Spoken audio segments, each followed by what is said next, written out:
Pero en los libros de texto se nos señala algunos animales como el Archaeopteryx, porque este sí debe ser un eslabón. Aquí tenemos una ave reptil que a veces lo dibujan más como reptil, dicen que era también un medio pájaro. Para mí era un excelente pájaro, pero ¿por qué nos dicen que ese es el eslabón que pasó de reptil a pájaro? Si miramos los dientes, los tiene de pájaro. Se le ven unas garras al final de sus alas. A partir de los hermosos fósiles que hay, se han clasificado más de media docena de especies con alas perfectamente diseñadas para lo que algunos dirían un poderoso vuelo, con plumas asimétricas como las de pájaros voladores, no simétricas como las de aves no voladoras. Pero al final de sus alas se ven unas garras, y eso dicen que los hace primitivos, excepto por el hecho de que hay pájaros actuales que también tienen garras como los Howey en Sudamérica, o el casuario en su forma juvenil. Por cierto, todas las formas fósiles que tienen garras como las del Archaeopteryx son juveniles. Pero miremos los dientes. Esos dientes sí que lo hacen parecer primitivo, ¿verdad? Sin embargo, por todo el reino animal hay anfibios con dientes y sin ellos, mamíferos que los tienen y otros que no, pájaros con y sin dientes, hasta quizás tú tengas dientes o ya no. ¿Quieres decir que seamos más primitivos? En realidad, los genes para los dientes se encuentran en muchos pájaros. Incluso a los pollos se les puede hacer salir dientes con la estimulación apropiada de sus genes. Los tuvieron, pero ya no aparecen, pues los perdieron, lo cual es un proceso degenerativo. Aún así, tienen la genética necesaria para tener dientes. Pero muchos pájaros, como las golondrinas de mar, han tenido excelentes dientes y los perdieron. Además, lo que encontramos en cuanto a dientes en los pájaros es muy diferente a lo que vemos en los reptiles. Miremos estas declaraciones en una de las principales revistas sobre aves. Los dinosaurios terópodos, en contraste, presentan dientes cerrados, con raíces rectas y sin constricción. El Archaeopteryx tiene dientes no cerrados, con bases constrictoras y raíces expandidas, como las de otros pájaros del Mesozoico. Tenían dientes de ave, no como los de los dinosaurios, sino como los de los pájaros.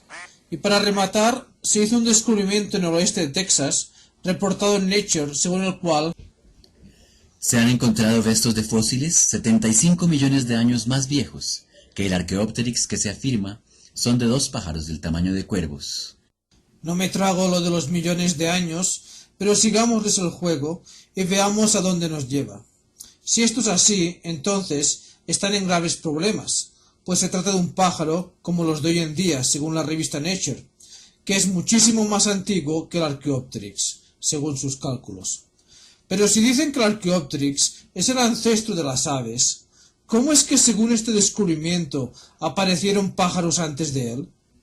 Miremos otra vez lo que dice este paleontólogo de la Universidad Técnica de Texas, el Dr. Chattery, que encontró los fósiles y que afirma que tienen características avanzadas de pájaro. A algunos les ha molestado mucho eso, pero él lo ha documentado muy bien en un libro altamente elaborado e ilustrado, y su caso está bien sustentado, demostrando en Science que ya había pájaros antes del Archaeopteryx. Pero entonces, ¿cómo puede el Archaeopteryx ser el ancestro de los pájaros? Eso no tiene sentido.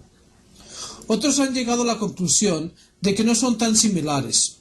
Douglas Futuyama, que ha escrito varios libros contra el creacionismo, admite en el Chronicle of Higher Education que los pájaros no pueden originarse en los dinosaurios porque son dramáticamente diferentes. La Universidad de Yale entregó una publicación histórica. El ímpetu del libro estuvo en el hecho de que este origen dinosauresco de los pájaros se había convertido de la noche a la mañana en un dogma en el campo, y muchos de nosotros de la línea ornitológica sentíamos que eso sencillamente era equivocado. Que los pájaros desciendan de los dinosaurios es totalmente absurdo. Cuando se comparan los pájaros y los reptiles, se ve que tanto el sistema respiratorio como el circulatorio son total y completamente diferentes. Sí, hay 3 dígitos en los pies, pero una vez más, vienen de diferentes partes del embrión. no son de los mismos 3 dígitos, lo cual va en contra de la teoría del origen común. Swinton, de la Universidad de Cambridge, uno de los más expertos en pájaros del mundo, resume la evidencia de los pájaros según el registro fósil en su libro Biología y Física Comparativa. El origen de los pájaros es mayormente un asunto de deducción. No existe evidencia en los fósiles de las etapas a través de las cuales se lograra la increíble transformación de reptiles a pájaros. Bien, aquí estamos hablando de un cambio revolucionario, basado a veces en huesos huecos.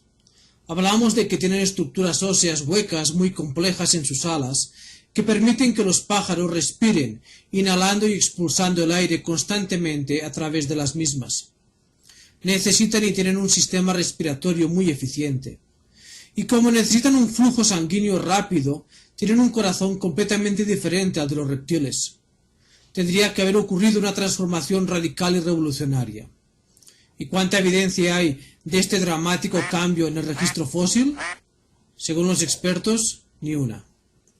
Si se va a documentar esta evolución, se debe mostrar dónde está ese cambio progresivo, pero no lo encuentran. Si pasó de esa manera, debería haber algunas evidencias, pero los entendidos en el tema dicen que no las hay. Hasta el mismo Gould admite que el Archaeopteryx no prueba nada. Dice que es una curiosidad de museo. Los que saben del tema dicen que los pájaros son completamente diferentes, y ahora resulta que había pájaros antes del Archaeopteryx. La evolución requiere de formas intermedias entre las especies, y la paleontología no las provee. Pero cuantísimas veces han dicho que los fósiles son la prueba de la evolución. ¿Y cómo lo harían?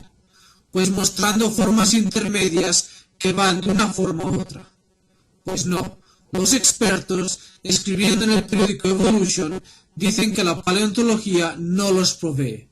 Y sigue diciendo que el hecho de que las discontinuidades están casi siempre sistemáticamente presentes al inicio de las categorías realmente grandes es un punto de conocimiento genuinamente histórico. esa es su postura, llenar los vacíos con suposiciones históricas. El hecho es que reconoce la discontinuidad y que ésta no se debe a que de vez en cuando falte un ejemplar, sino que falten todos. Cuando se encuentra algo muy distinto es porque hay una brecha, y la llena con suposiciones que él denomina conocimiento histórico. El reconocido escritor de libros de texto Woodruff de la Universidad de San Diego, California, escribiendo en Science, declara: pero las especies de fósiles permanecen inalteradas, tal como dijo Gould. Ya sabemos que no se ven cambios a través de la mayor parte de su historia, y los registros fallan en incluir un solo ejemplo de transición significativa. Tal como lo había dicho ya Gould, que sabemos que no se ven cambios. Bueno, pues se rinde en cuanto a lo del Archaeopteryx, y en esos eslabones que se supone eran conductores. Fallan en encontrar tan siquiera un ejemplar de esta transición tan significativa. Y eso no lo dice cualquiera, lo afirma un gran experto. El reconocido paleontólogo Stanley dice: de hecho, el historial de los fósiles no documenta convincentemente una sola transición de una especie a otra. Así que, si la evolución se probara con los fósiles, ¿cómo lo haría? Pues mostrando una transición de uno a otro. Pero ahora los expertos nos dicen que estos no cambian, y no pueden documentar una sola transición. Como dije, si los creacionistas intentáramos escribir esto no lo haríamos mejor. Ni yo mismo hubiera sido tan atrevido. Pero a pesar de lo que parece, ellos siguen creyendo firmemente en la evolución, de forma sin duda. El tipo, teóricamente primitivo, escapa a nuestro alcance. Nuestra fe postula su existencia, pero el tipo no se materializa. Es decir, son creyentes, hombres de gran fe, pero como alguien dijo, para los evolucionistas es pues la fe, la certeza de los fósiles esperados, la convicción de los eslabones que no se ven. No se ve lo que tendría que verse, para que la evolución quedase registrada en los fósiles. Pero ellos lo creen, por fe, una fe ciega, a pesar de las evidencias y no gracias a ellas. A veces lo admiten, como la declaración del paleontólogo Niles Eldredge, profesor de geología y conservador del Museo Norteamericano de Historia Natural, gran colega de Gould. Y han sido los paleontólogos mismos, mi propia gente, quienes han sido los más responsables en permitir que las ideas dominen la realidad. Pero no es así como debería funcionar la ciencia. La realidad es lo que produce las ideas, y no eso de que aquí está la idea y dejemos que ella domine la realidad y los hechos. Continúa. Nosotros los paleontólogos hemos dicho que la historia de la vida sustenta esta interpretación de los cambios graduales, aunque sabemos que no es cierto. Así que no es solo una fe ciega, sino que se podría decir que es una fe deshonesta, pues saben que la evidencia apunta en la otra dirección, y sabiéndolo no lo aceptan, porque por supuesto esa es su fe, y están entregados a la corriente naturalista.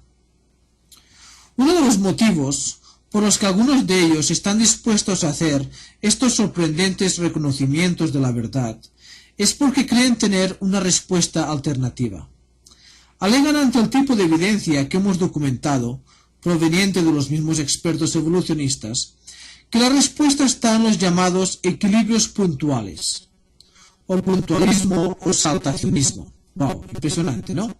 Gould y Eldredge han promovido esta idea. Dicen en su libro, De hecho, la mayoría de los comentarios publicados sobre equilibrios puntuales han sido favorables.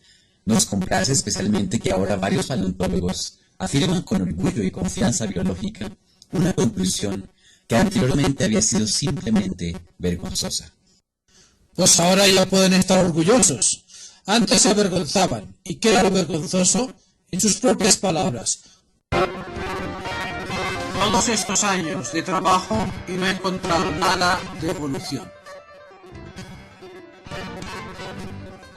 Es decir, ya no deben sentirse avergonzados de no tener pruebas de la evolución. Ahora pueden estar orgullosos porque ya tienen una respuesta en los equilibrios puntuales. Aunque ya hubo un concepto muy similar incluso para Gould. Lo que Goldberg había propuesto era el mecanismo del monstruo esperado. Y decía, mirando los fósiles, se ven cambios graduales. Veamos cómo Stanley lo explica en su libro. El registro revela ahora que las especies típicamente sobreviven por 100.000 generaciones, incluso por 1.000.000 o más, sin evolucionar. Eso es permanencia, y es lo que los fósiles muestran, que no hubo cambios, y está bien documentado. ¿Y qué significa? Nos sentimos obligados a concluir que la mayor parte de la evolución ocurrió rápidamente.